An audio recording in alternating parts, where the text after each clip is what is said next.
देव कोण? देव.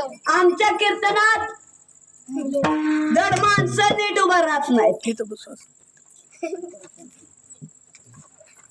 थोडासा पेंगाला असं करणार, झोप आली काय अंगात येत आहे का तुमच्या? महाराज कीर्तनाला उभं राहिलं की शांततेत उभं राहावं, प्रमाण आलं की महाग म्हणावं.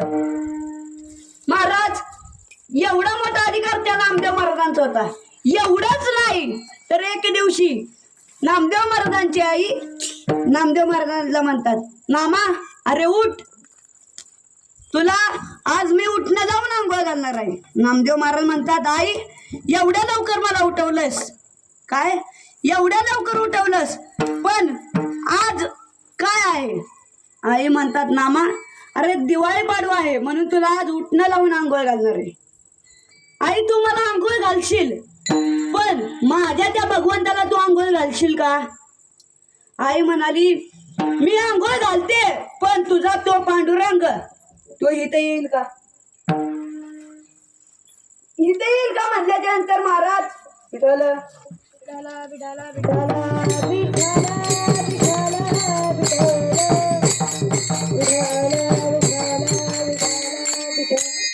इथे येईल का म्हटल्याच्या नंतर महाराज नामदेव महाराज म्हणतात, काय येणार नाही, मी स्वतः बोलून आणतो. नामदेव महाराज गेले, देवळात गेल्याच्या नंतर भगवंताला आवाज दिला, पांडुरंगा, हे पांडुरंगा, तुला माझ्या आईने बोलवलेलं आहे, चल पटकन, तुम्हाला उठणं लावून आंघोळ घालणार आहे माझी आई. तसं म्हणल्याच्या नंतर महाराज भगवंत म्हणतात, नामा तू म्हणतोय ते बरोबर आहे, पण मी इथून खाली उतरलो तर माझ्या जागेवर कोण उभं राहणार? कोण उभं राहणार म्हणल्याच्या नंतर महाराज नामदेव महाराज म्हणतात, त्याची काळजी करू नका, मी स्वतः उभा राहतो, स्वतः उभं राहतो. म्हणल्याच्या नंतर महाराज भगवंत म्हणले, इथं उभं राहणं एवढं सोपं, एवढं सोपं नाही.